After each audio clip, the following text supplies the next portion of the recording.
¿Qué tal, amigos? ¿Cómo están? Yo soy Raúl Ruiz. Usted nos conoce por Cartapacio, Noticias Perras, Cartapacio Deluxe y ahora con Consensum. ¿Qué es Consensum? Pues es una mesa de análisis que trae cada semana a los analistas más picudos de la frontera norte de México. Y hoy no podía ser la excepción. Tenemos temas por discutir aquí muy interesantes, usted lo va a ver. Lo haremos un poco divertido para que usted no pierda el control y nos vaya a hacer el botonazo. Voy a presentar aquí a mi derecha a mi buen amigo Jesús Limón, quien es un politólogo, él es abogado y además un analista muy completo. Jesús, ¿cómo estás? Muy bien, Raúl, pues muchas gracias por la invitación. Gracias, estar aquí es un privilegio. Saludo con mucho gusto a Rafael, a David. Y pues obviamente al público que nos va a hacer el favor de escucharnos o de vernos. O ambos. Y bueno, pues, ¿quién más que Rafael Morales? Que bueno, pues él es politólogo también, él es un personaje interesante aquí en la frontera, recientemente en la frontera. La vez pasada no pude definir exactamente sobre tus comentarios de análisis en ADN 40. Te doy la bienvenida nuevamente, Rafael, ¿cómo estás? Muchas gracias, Raúl. Pues ya sabes, es un gusto estar aquí contigo compartiendo micrófonos y sobre todo en compañía de nuestro querido amigo Jesús, ¿no? Y todo el equipo que hace posible la producción de este programa Consensum. Como siempre, estoy muy contento de estar aquí. Muy bien, pues déjanos escuchar tu voz, David, por favor, porque estás allá atrás y no te ves, pero sí te escuchas. Pues yo que ando hasta atrás. Andas hasta atrás. Saludándolos. Muchísimas gracias por la invitación a producir este trabajo que me parece muy interesante. Las opiniones de gente conocedora, que luego los entreno para que sean más duchos, pero por lo pronto van bien. No se crea nada. Aquí andamos. Gracias, mi querido Raúl. Aquí andamos. Muchas gracias, David. Bueno, hoy iniciamos con una serie de temas que usted no va a dar crédito de lo que vamos a decir. Eso es algo que ya está permeando por toda la frontera. Vamos a platicar primero de que el alcalde Cruz Pérez Cuéllar, finalmente su partido Morena tomó ya la decisión, la definición para que siguiera en este curso y pudiera buscar la reelección. Entonces lo nombra como su candidato. Y primero una reflexión inicial, ¿no, Jesús? Bueno, yo creo que los tiempos electorales se acercan y yo creo que era ya de horas la definición que tuviera Morena en relación a su candidato a la presidencia municipal de Ciudad Juárez. Y creo que, en mi opinión, deciden bien. Deciden por la persona que en estos momentos tiene una aceptación importante en Ciudad Juárez. La gente lo ve que ha hecho un trabajo diferente, un trabajo efectivo y un trabajo especial atendiendo los problemas de carácter especial. Creo que es una decisión que a algunas personas les genera problema y que lo vimos en esto del fin de semana, pero que al final de cuentas se considera tanto la capacidad, el arrastre, el trabajo, la experiencia, y creo que al final de cuentas se da esa decisión. Rafael. Bueno, me parece que la decisión por parte de Morena era previsible. Primero, en cuanto a que se levanta una encuesta y Cruz Pérez Cuéllar gana la encuesta, primero que nada. Pero en segundo lugar, como bien dice Jesús, pues esto no es otra cosa más que el reconocimiento de una trayectoria. Cruz Pérez Cuéllar está en un proceso de condensación del poder, está adquiriendo más fuerza, mayor autoridad. Conforme avanza el proceso político, él se va fortaleciendo. Hay otros personajes que en el ejercicio del poder público sufren un gran desgaste que luego los pone contra las cuerdas y no siempre tienen la fortuna de ganar las encuestas. Pero en este caso, pues Cruz realmente tiene ya, por así decirlo, una trayectoria pues que lo hace ser ya un candidato viable y competitivo. Qué paradoja, ¿verdad? Fíjense, la gente nunca está conforme con lo que ve o con lo que tiene. Si presentas un candidato que ya ha tenido experiencia y que está trabajando bien y todo, de inmediato dicen, otra vez las mismas caras, que no tienen sangre joven para que podamos buscar mejores oportunidades en la vida. Y si fuera un jovencito que aparece ahí, no, pues este chaval pues, no entiende de política, de qué se trata, no tienen capacidad, etc. O sea, nunca le das a las personas el gusto. Y esto ocurre justamente con Pérez Cuéllar. Ahora, se le vino encima una andanada de artillería pesada que ya se veía desde tiempo atrás, denuncias tras denuncias, que si por ahí pasó una patrulla y se le ponchó una llanta y la mandó componer, la mandaste componer en el taller de tu pariente. Estás desviando el dinero ahí. Rata. Desvías los fondos, etc. Una andanada completa que pareciera haber detenido un poco, pero viendo la creciente de las encuestas, le tuvieron que atizar este fin de semana previo a que ya se den a conocer la candidatura y que se vengan los registros, ¿no es cierto? Claro. Y sobre todo, mira, creo que hay algo muy importante. El asunto de los opositores a Cruz Pérez Cuéllar no presentaron una propuesta ni le dieron empuje a esa propuesta. Evidentemente hubo un registro de quien pertenece a ese equipo, al equipo que encabeza Juan Carlos Loera de la Rosa, que es la síndico actual, la señora Esther Mejía. Creo que ella no tuvo más que su papel de ser opositora y estar siendo utilizada, valga la expresión. ¿Por qué señalo esto? Porque ella encabezó los ataques al presidente, las denuncias tardías y sobre todo las denuncias sin fundamento, las aseveraciones sin tener un juicio y un procedimiento claro, respaldado por medios de prueba. Y que creo que más que su trabajo para impulsar a una candidata fue para quitar a un candidato y hacer todo lo necesario porque ese candidato no lograra la candidatura, que en este caso es Cruz Pérez Cuéllar. Y yo creo que ahí se pierde la esencia de la competencia interna en Morena y que obviamente el resultado que ellos, como nosotros, ya lo como señala Rafael bien dicho, ya lo veíamos, que era el resultado final, la candidatura de Cruz Pérez Cuéllar. David, desde la oscuridad de tus sótanos. Acá, desde la voz en off, les puedo decir, crónica de una candidatura anunciada. La verdad de las cosas es que no había posibilidad alguna que los contendientes a la alcaldía por Morena pudieran de una u otra manera alcanzar al alcalde, cualquiera de los candidatos. O sea, a lo mejor el que estaba en mejor posición era Juan Carlos Loera de la Rosa, pues porque tenía el trabajo, tenía la representación del presidente de la República, era el superdelegado, estaba en mejor posición de competir, por un lado. Por el otro lado estaba Esther Mejía, por el otro lado estaba Flor...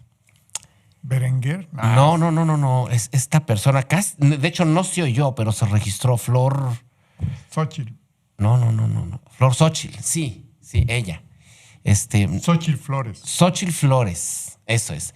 No se oía, pero para nada, pero estaba en su intención. Segunda intentona, ¿eh? El periodo anterior y lo intentó, pero no se hizo ruido. Y por último estaba alguien de las bases, un maestro, que tampoco recuerdo su nombre, imagínense. Como analistas políticos, que no me puedo acordar de su nombre, y no es grosería, lo adelanto, pues evidentemente estábamos hablando de un fenómeno en el que venía arrasando Cruz y que sí, como dicen ustedes hoy, toda esta andanada de golpeteo uno tras otro, se repite el fenómeno del 2021 que se asestó contra la hoy gobernadora Maru Campos. Un grupo, un bloque de choque contra la hoy gobernadora, que la victimizan, que la logran poner en una palestra intocable, y al final pues sucedió lo que hoy sucedió con Cruz y lo que les digo que va a pasar el 2 de junio. Rafa, explícale un poco al auditorio estos términos. Estábamos hablando, Jesús lo dijo hace un momento, denuncia sin fundamento. Estamos en la época del fake news, de los argumentos de la posverdad, que es algo que todavía no maneja muy bien el auditorio, pero que se dio mucho en estas andanadas en contra del alcalde. Sí, la desinformación se basa en una cosa que nosotros llamamos hechos alternativos o mentiras a secas o fake news, que no son otra cosa más que una manera de contar mentiras a partir de hechos reales, ¿no? Siempre detrás de una mentira hay cosas reales y objetivas. Entonces, se tuerce, se corrompe la narrativa pública para tratar de enderezar esto en contra de un adversario, pero de una manera ilegítima, por así decirlo. Aunque esto, claro, la lucha política es así, es abierta.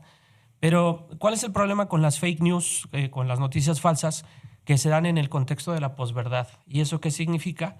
Que la gente el día de hoy acepta de muy buena gana las opiniones personales y subjetivas por encima de los hechos fácticos, por encima del discurso de los expertos. Entonces, ya no importa mucho si nosotros plantamos aquí en la mesa las estadísticas para demostrar pues, que hay un mejor control sobre ciertos problemas públicos, por ejemplo, aquí en el municipio. Si llega una sola persona a cuestionar eso desde su visión muy particular, esos hechos verídicos o estadísticos o fácticos pues se vienen abajo. Pero estas son narrativas que pues tienen cabida en los procesos electorales. Es más, las noticias falsas solo cobran importancia justo en contextos de alta competencia. Mientras más competencia hay, pues las noticias falsas tienen un papel estratégico y forman parte de las narrativas con las cuales pues, los candidatos tienen que ir lidiando para tratar de desmarcarse o en algunos casos, cuando hay guerra sucia, para echar a andar estas narrativas en contra de los adversarios, tal vez cuando creen que ya lo perdieron todo.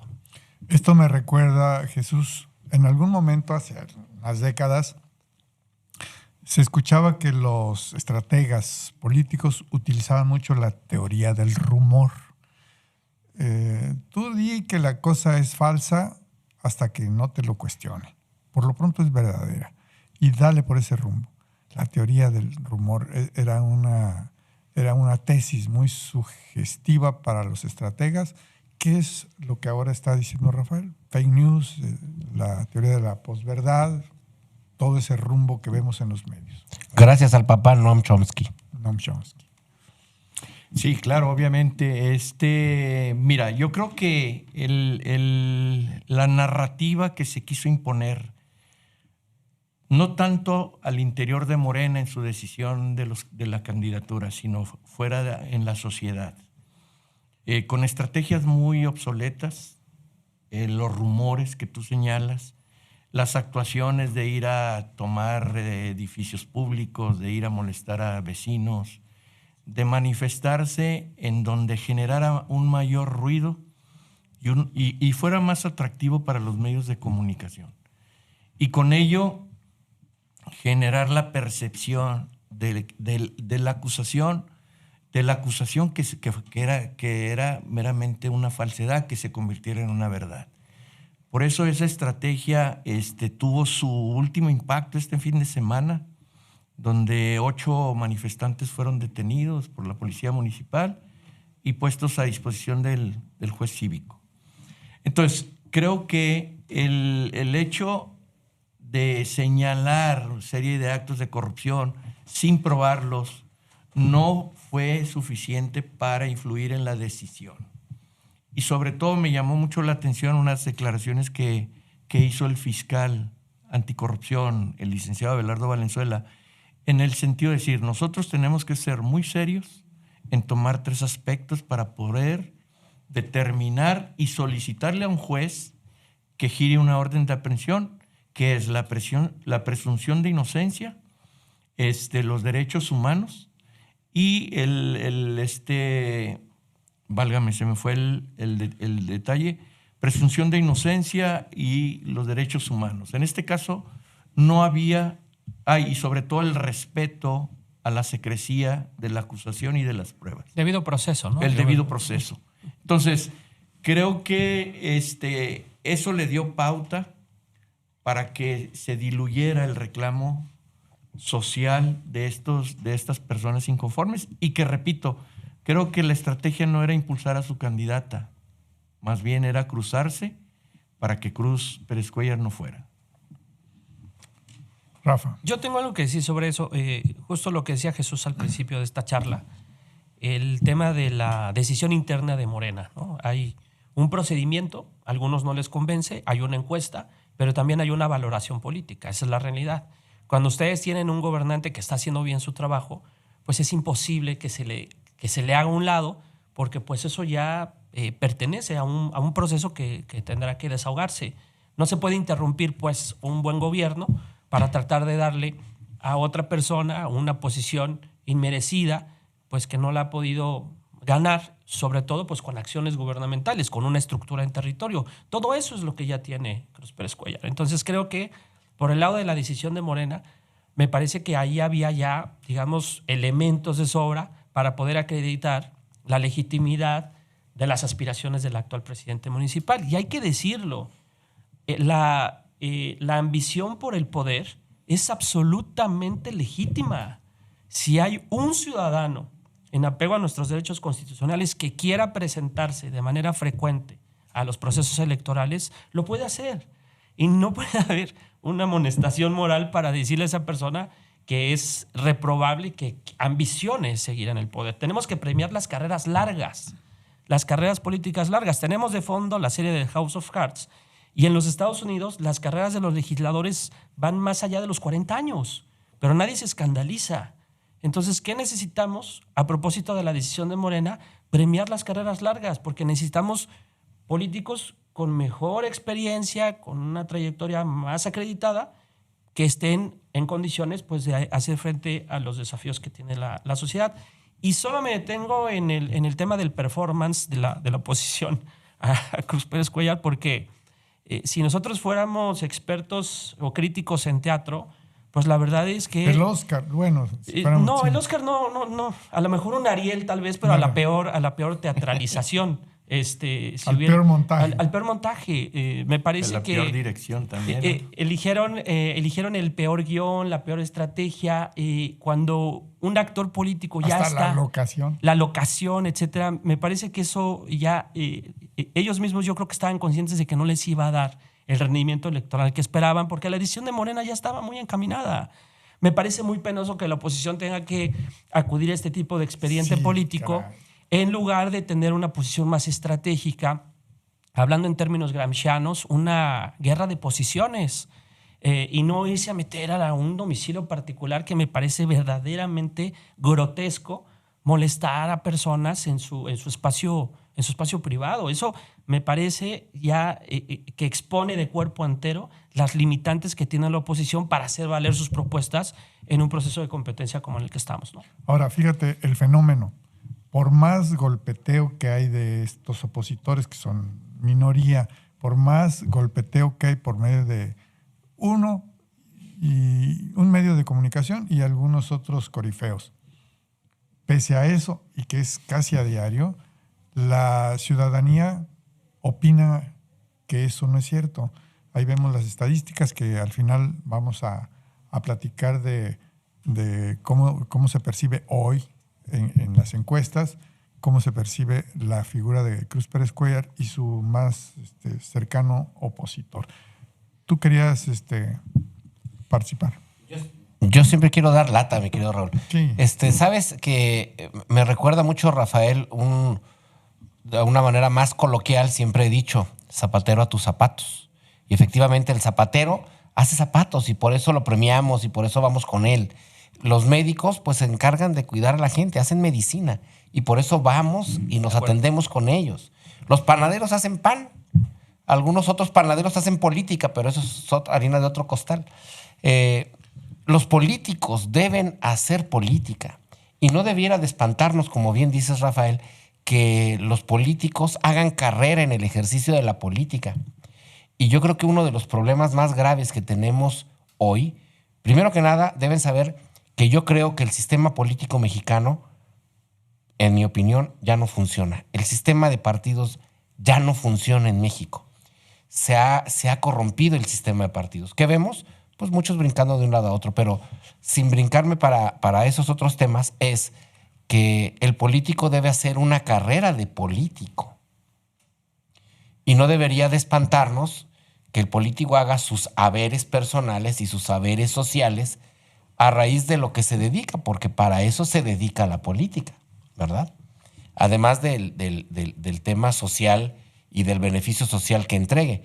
Entonces, en ese sentido, yo quiero decir que Cruz Pérez Cuéllar es un político de carrera, no es un político improvisado.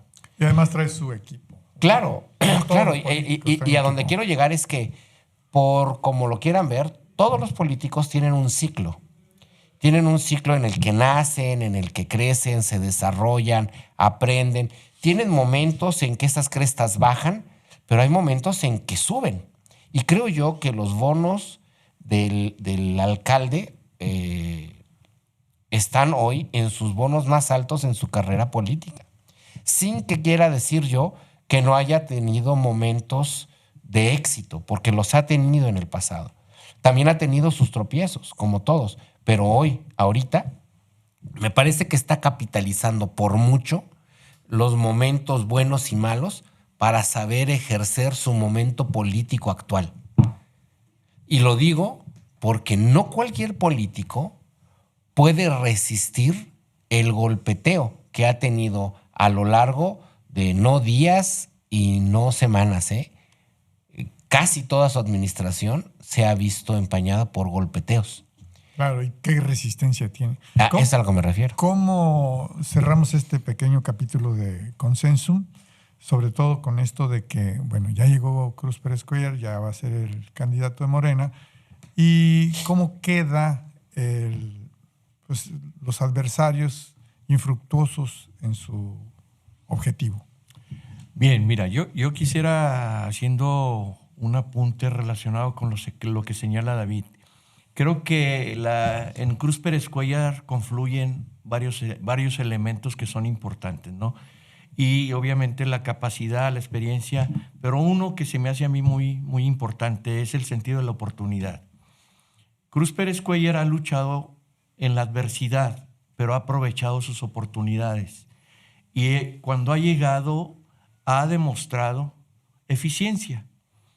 Y otros políticos que han tenido más oportunidades en el mejor escenario Han despilfarrado. han despilfarrado, pero sobre todo han sido derrotados por por aquel candidato que menos oportunidades tenía de ganar. Estás hablando de Ese, que se llama... Juan Carlos, ¿qué?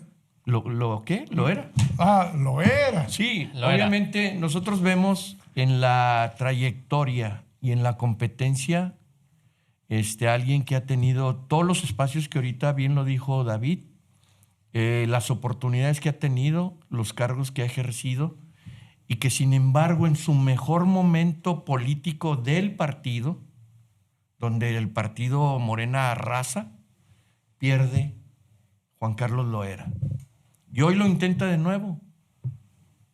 Con sus actuaciones que ha tenido en este proceso, creo que el resultado se avisora, igual que en el 2021.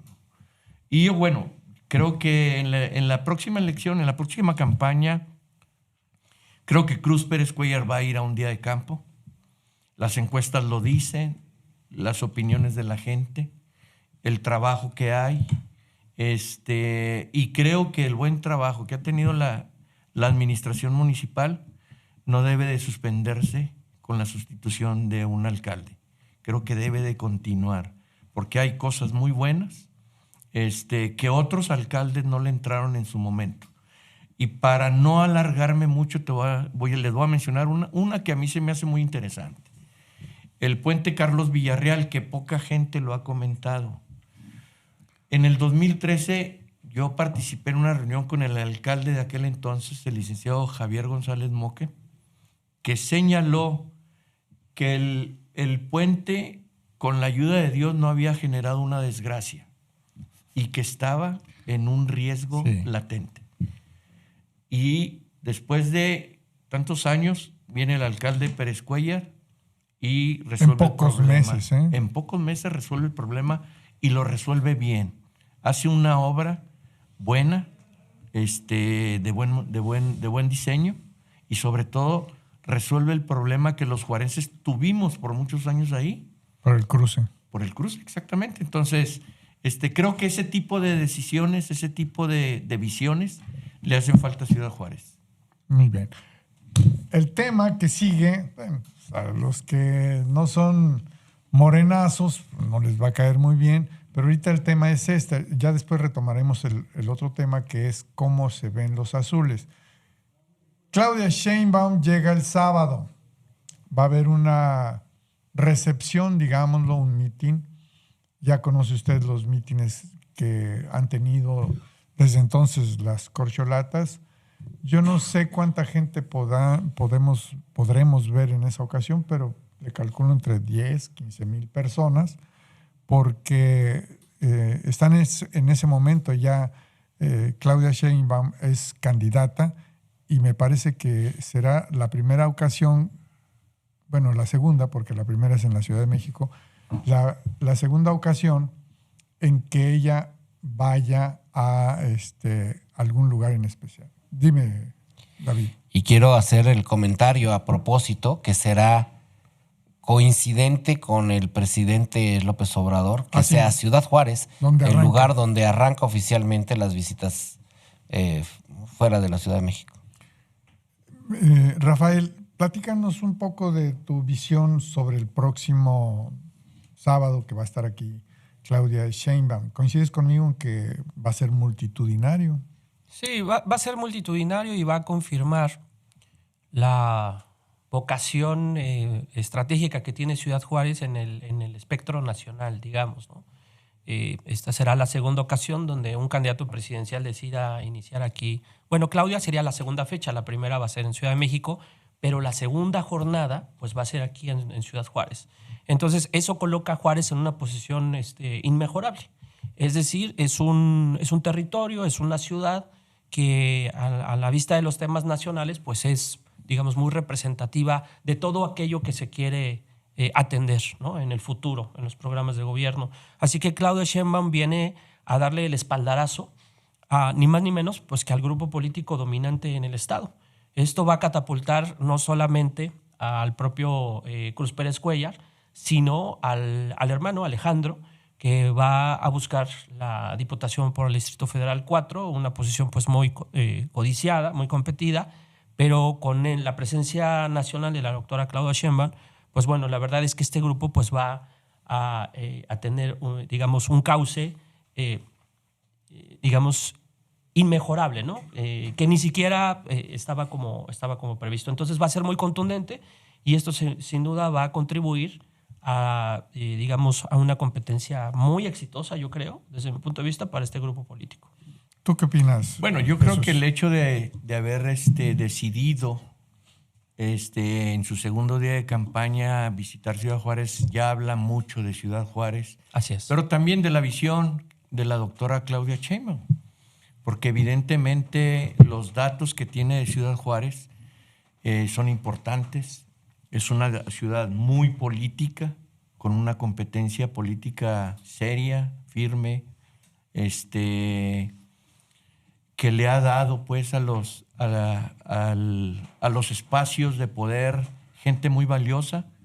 Yo creo que va a ser un gran evento y sobre todo que va a marcar el ritmo de su campaña, ¿no? Que es el visitar las ciudades de mayor relevancia, como es Ciudad Juárez, que es la primera ciudad en el punto económico a nivel estatal. Entonces, y además también, creo que lo que señala Rafa es importante, viene a callar bocas para ser muy explícitos. Muy explícitos. ¿Por qué?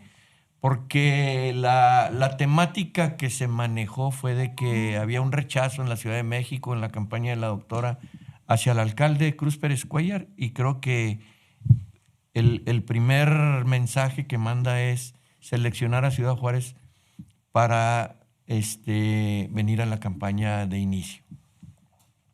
Bueno, yo creo que dejemos pasar el acontecimiento, lo comentaríamos en el siguiente consensum. Ahora déjenme preguntarles, aparte de esto, ¿qué opinión les merece el que ya arrancan los candidatos de Acción Nacional, que yo le llamo, bueno, no es Acción Nacional, es Acción Nacional, PRI, PRD, que yo les llamo la Alianza Transgénero?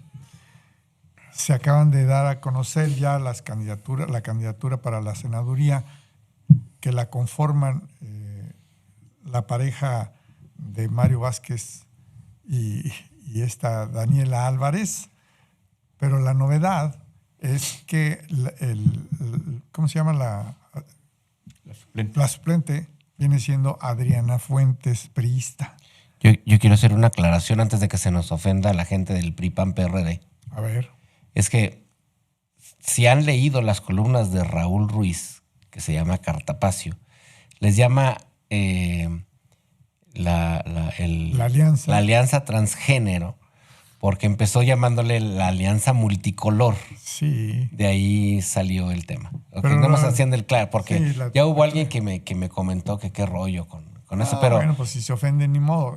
Pero es pitorreo, es es parte del color.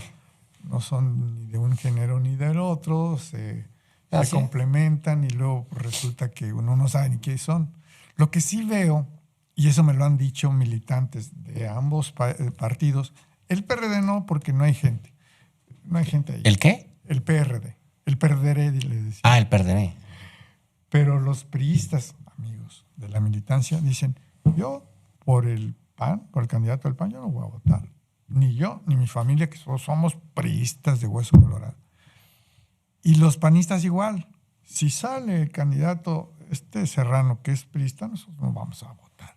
No sé cómo vayan a armar esa campaña. Si a eso le añades que no hay estructura, no tienen estructura. Antes había la estructura del Partido Revolucionario Institucional, que era la aplanadora, pero se les disolvió y actualmente no tienen nada. Ni siquiera los operadores más fuertes que tenía el Partido Revolucionario Institucional ya están con el PRI, ahora están con Morena o con el Verde o no sé, porque ellos viven de eso, viven de estar operando políticamente, y antes el PRI, el partidazo, les ponía una lana de por medio. Ahora ya no tienen de dónde, ¿verdad?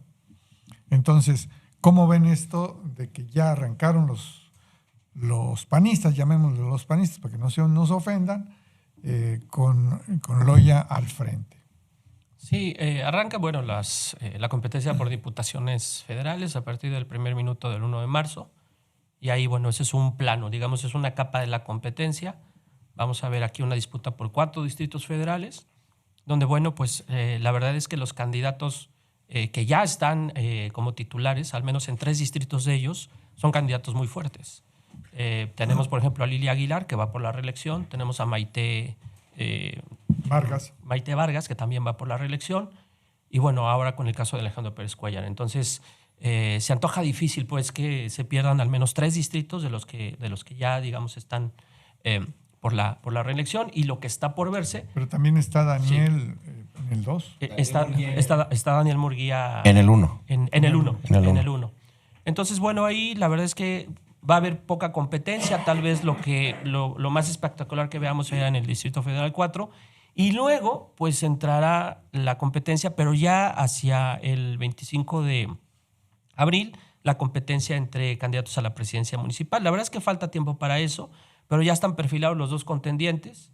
Entonces, aquí el asunto es que, por lo menos para la competencia municipal, no se advierte competencia. No va a haber un mínimo de rivalidad porque la diferencia entre el primero y el segundo lugar es de más de 30 puntos. Entonces, No quisiera decir que va a ser algo aburrido. Las campañas en una democracia pues suelen ser como festivas, en fin, se convoca a la gente, pero no va a haber mucha competencia, la verdad. Y solo podremos observar rivalidad en diputaciones federales y en el Senado, pensando sobre todo en el caso de Juan Carlos Loera, que como va en la segunda fórmula, él está obligado a ganar por mayoría. A diferencia de Daniela, de Andrea Chávez, que ella, por el tipo de fórmula que tenemos para integrar el Senado, ella perdiendo, gana por primera minoría. ¿cuál es tu opinión? Bueno, yo creo que la necesidad política del PRI al aliarse con el PAN, el PRD, y bueno, el PRD con poca militancia, pero yo veo un acuerdo de dirigencias sin base militante, sin consenso con la militancia. Repartiéndose los cargos. Decidiendo quién va a la suplencia, quién va a la titularidad. Y yo creo que son buenas personas, lo son. Que tienen un impacto social, actualmente no. Creo que Mario Vázquez es un hombre que no dio resultados como secretario de Obras Públicas. Daniela, muchos discursos, pocas acciones. Poca gestión en recursos para Ciudad Juárez. Y yo creo que eso es lo que ahorita la gente ve. ¿Qué trabajo se ha hecho y qué resultados han obtenido? Entonces yo creo que los candidatos del frente opositor, PAN, PRI, PRD, no tienen candidatos competitivos. Tienen buenas personas, pero que no traen ni en lo personal un arraigo, un arrastre, pero que tampoco tienen equipo para hacerle frente al reto de una elección como las que se viven en Chihuahua, ¿no? Sobre todo lo que conversábamos fuera de cámara, cómo es la política electoral actualmente. Antes, pues nada más, júntate, ahí le avisas al Instituto Estatal Electoral, al INE, cómo vamos a andar. Pero ahora ya la exigencia es mayor. Ahora tienes que profesionalizar al político, sobre todo en materia electoral, y de esto sabe más Rafael.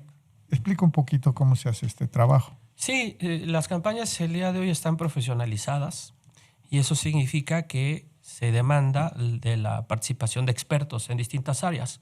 Ahí en esa serie que estamos viendo de House of Cards, pues aparece un capítulo donde están pues, los expertos, el experto en rentabilidad electoral, pero también está el de comunicación, también está el asesor, por ejemplo, en diversos tópicos. Entonces, si la oposición se encuentra en una situación de inanición política, se debe en buena medida en que también no logran consolidar esos equipos de profesionales. En algunos casos, pues es difícil porque hay que invertir, hay que hacer una gran inversión. Costear un equipo de profesionales, pues no es nada barato. Entonces, si además de eso no se cuenta con los liderazgos específicos, pues entonces la competencia sí se vuelve, digamos, aburrida, como lo había dicho. Pero, regresando al tema de la profesionalización, sí hay que tener en cuenta que el día de hoy el resultado del voto no tiene que ver en estricto sentido con que alguien suba a un camión de redilas a 30 personas y entonces esas personas van a llegar y van a votar. Eso era en el pasado. Lo que se hace el día de hoy es hacer ejercicios de persuasión y se hacen mensajes de comunicación segmentados a los distintos públicos a los que se quiere llegar. Entonces, sí que las campañas han cambiado mucho de aquellos años donde el PRI lo tenía todo ganado. Hoy la verdad es que se pone en práctica un montón de técnicas que van, como decíamos, desde la comunicación hasta las técnicas de rentabilidad electoral. Y eso hace, por lo menos como un buen punto, que la competencia democrática sea más atractiva el día de hoy que en el pasado. Sí, estamos viendo que ya las campañas no son las mismas de antes. Ya el ejercicio de la política cambió. Las novedades es que si no eres un profesional en esto, pues ni te metas, mano, porque vas a perder y vas a perder arrolladoramente. Además de ser un analista político y un politólogo muy prestigiado, Rafael Morales es también un asesor político de renombre y sabe perfectamente cómo está el asunto de las campañas políticas. Por eso me interesaba mucho tu opinión sobre cómo se hacen estas cosas. Sí, así es. Así es, Raúl. Las campañas, como decíamos hace un rato, tratan de poner la técnica política por delante, ¿no? La técnica de la persuasión, en fin, la técnica de la rentabilidad electoral. Y esto hace que la competencia en sí pues también se vuelva más interesante. Al menos si no hay rivales fuertes, por lo menos si hay un reto por parte de todos los equipos de estar a la altura de lo que representa el uso de estas técnicas y por ahora, o al menos ahora, de las plataformas digitales que te ayudan a dispersar la información, a gestionar grandes bases de datos o incluso al uso de la inteligencia artificial para generar desde discursos hasta elaborar, digamos, otro tipo de insumos que puedan ser efectivos en el combate. Los mismos proyectos, ¿no? Así es. Se definen ya ahora con inteligencia artificial que te da un resultado sorprendente. Jesús. Sí, yo agregaría que el elemento jurídico en las campañas políticas es importantísimo tener un equipo de abogados que sepa la disciplina del derecho electoral por muchas razones, por los tiempos electorales, los requisitos de los candidatos y sobre todo lo que se puede hacer, por ejemplo, en el caso de la intercampaña. ¿Qué pueden hacer los candidatos en este ínter entre que empieza el registro de los candidatos, los procesos internos y la campaña? ¿Qué deben de ofertar y cómo deben de justificar sus gastos? Entonces, todo eso, la autoridad electoral, el Instituto Nacional Electoral, lo supervisa, pero también lo sanciona. Y en un momento dado, un mal manejo en el área jurídica puede hacer que un candidato pierda su registro. O se vaya a la cárcel. O se vaya a la cárcel o que le quiten el triunfo. Entonces, es muy importante. Las campañas políticas en la actualidad exigen gente preparada, gente con estudios específicos y sobre todo profesionales del área política. Política y jurídica, ¿no? Efectivamente. En este caso, que es muy importante decírselo a usted, me viene a la mente que además aquí no cabe la habilidad, iba a decir argumentativa, pero no, la capacidad negociadora. Aquí no se negocia. ¿Qué dice la ley y cómo se va a resolver? ¿Es así? Definitivamente. Y aparte también es importante conocer los antecedentes de las resoluciones de los tribunales, de las salas regionales, de la sala superior del tribunal electoral. ¿Por qué? Porque a partir de ahí da requisitos, da conductas, da exigencias que deben de seguir los candidatos, porque el candidato al final de cuentas es un especialista en la materia política, mas no un especialista en la materia jurídica. Entonces debe estar rodeado de los politólogos, los abogados, para que él no cometa una falla que le pueda generar un problema de hasta la pérdida de la candidatura. Entonces, es importante que la gente, los ciudadanos sepan que detrás de un candidato hay un equipo profesional que le ayuda, le facilita el trabajo, le hace que sus cualidades y sus puntos importantes, sus propuestas se conviertan en elementos importantes que la gente le lleguen para empezar en el mensaje, pero le lleguen con los lineamientos de la ley. Por eso es un área muy, muy, muy profesional que demanda especialistas. Es un especialista el que se necesita, como tú lo eres. Aquí Gracias. es importante también decir que no solamente el especialista debe de conocer sobre la ley electoral, sino que debe tener la experiencia jurídica de haber litigado otras cuestiones, porque al final de cuentas puede llegar al amparo y a tener el argumento de la Suprema Corte de Justicia en determinado momento, ¿verdad? Tomar algunas de las consideraciones que tiene la Corte y meterlas en el juicio. Así es, porque hay que defender hay que defender la candidatura antes, durante y después de la jornada electoral. Vámonos al tema final. El tema final que tenemos es el siguiente. Las encuestas ahora sí retomamos el aspecto de, sobre todo, las candidaturas que ya van a empezar a trabajar sus intercampañas y después las campañas, cómo se percibe en estos momentos. Yo tengo algunos datos, diría un personaje, y tengo mis datos, pero veo que hay una desproporción, ¿no?, en este aspecto. Me parece que hay 30, 35 puntos arriba de Cruz Pérez Cuéllar contra Loya, y no sé tú qué opinas, qué datos tienes también. Bueno, algunas encuestas como la de Dossier le dan 40 puntos a Cruz Pérez Cuéllar de ventaja, lo cual ya me parece algo verdaderamente escandaloso. Sí. En términos de lo que decía Jesús, ¿cómo es que la oposición no ha podido ser capaz de impulsar el desarrollo de ciertos liderazgos que puedan tener la posibilidad de competir al tú por tú contra los que están, digamos, en el gobierno?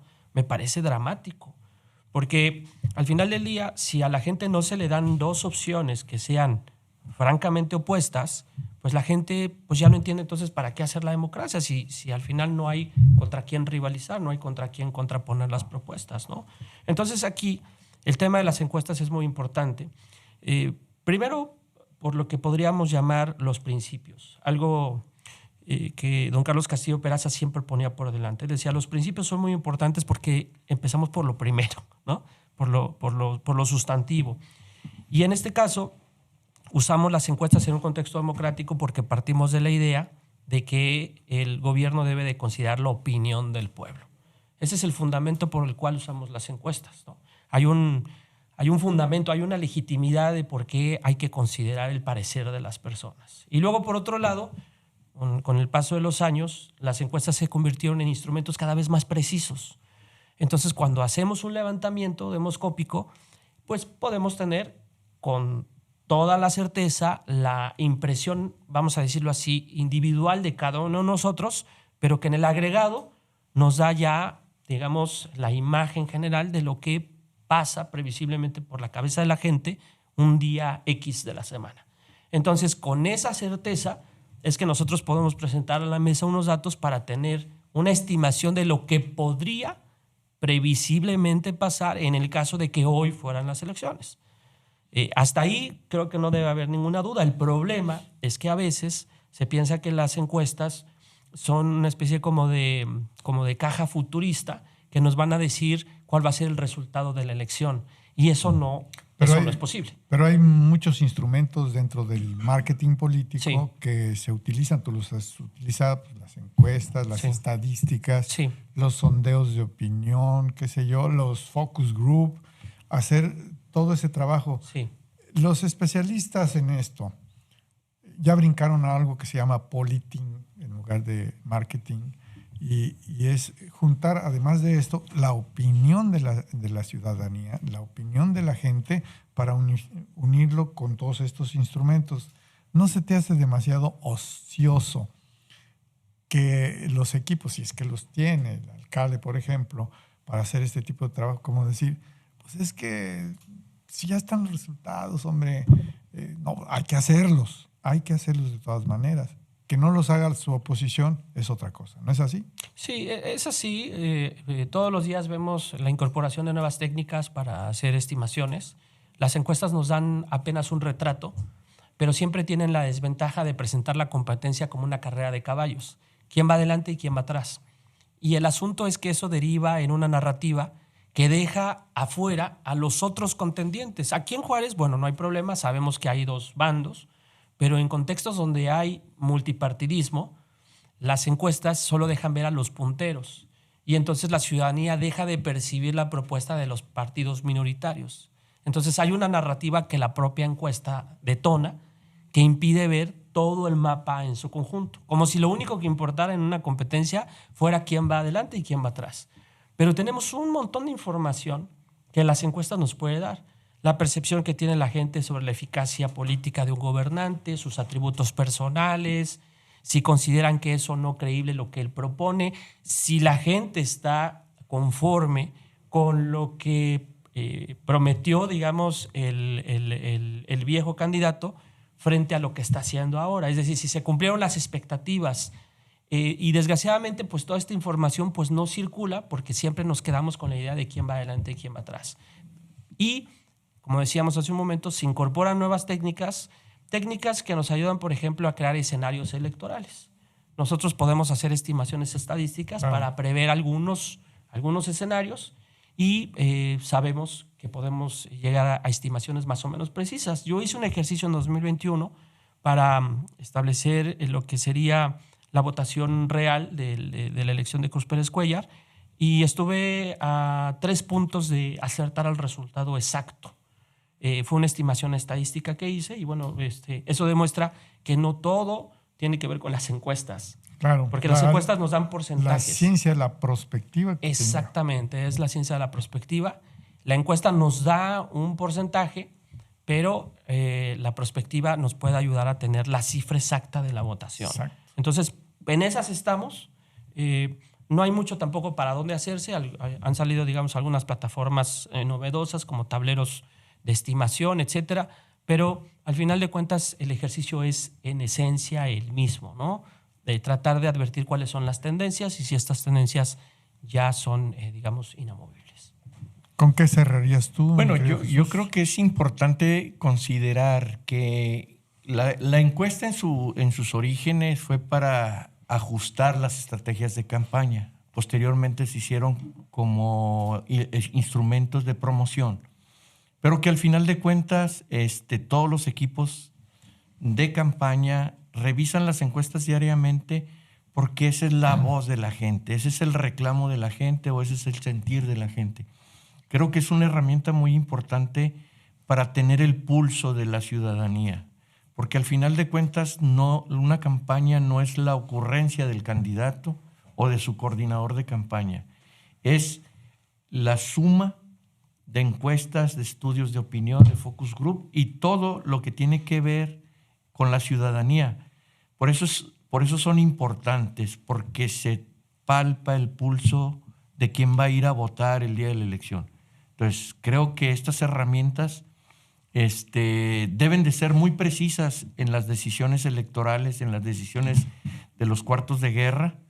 Y yo creo que en el cuarto de guerra del frente opositor o del frente conformado por el PAN, PRD y PRI, yo creo que deben estar muy preocupados porque las encuestas no les dan para que el 2 de julio tengan un triunfo.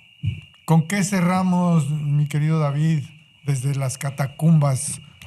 Desde acá de las catacumbas quiero decirles que las encuestas en particular también tienen un componente neurolingüístico que pocas veces, o de hecho ninguna vez me ha tocado encontrarlo en los medios. Y el mensaje neurolingüístico es la forma en la que el encuestador menciona o da a conocer el resultado, si en sentido positivo o en sentido negativo. Y eso tiene a su vez un efecto en la audiencia que recibe el mensaje. Y esto lo quiero amarrar también con el mensaje que sale desde los candidatos o desde los frentes. Rafael hace un momento decía, pues yo no sé cómo es que la oposición no ha logrado estructurar una narrativa que los permita posicionarse en estos momentos. Bueno, lo que pasa es que sí tiene una narrativa. Lo que pasa es que tiene una narrativa neurológicamente o neurolingüísticamente poco asertiva. ¿Por qué? Porque se la ha pasado hablando en negativo. Si se la pasa hablando en negativo, ¿qué es lo que va a tener de regreso? Negativos. Ese es el tema. El tema es que la oposición como bloque, cualquiera de los partidos que quieras mencionar, no ha tenido un lenguaje positivo. Todo lo que han salido es negativo. Entonces, a la hora de recibir, pues lo que va a recibir es precisamente mensajes negativos. Ese es el tema. Después de esta disertación tan interesante, nos vamos a despedir. ¿Y usted qué cree? La próxima semana tendremos para ustedes los temas de cómo le fue a la señora Sheinbaum, cómo fueron los arranques para las candidaturas de los diputados federales de todo el mundo. Para entonces yo creo que vamos a tener ya a los naranjas activos que han estado adormecidos. Y no sé, hay partidos nuevos también que creo que podrían tener algunos candidatos pobrecitos. Pero bueno, también existen. No saben ni sus nombres, no saben ni los nombres de los nuevos partidos, pero... Pues nada más, en Chihuahua nada más está México Republicano y MC, ¿no? Además de los que... Pueblo, hay uno que se llama Pueblo. Pero bueno, ya MC. Movimiento Ciudadano. Pues sí. No es tan nuevo. Pues no está nuevo, pero está fosfo. pequeño. Pues es fosfo, pero en realidad hoy, diría el bigotón del Bajío, la regidora Tania Maldonado se quejaba amargamente con su dirigencia de los naranjas. Sí. ¿Dónde estamos si no hay candidato en Ciudad Juárez? Si no hay dirigencia en Ciudad Juárez, mucho menos candidatos. Amigos, nos vemos en el próximo Consensum.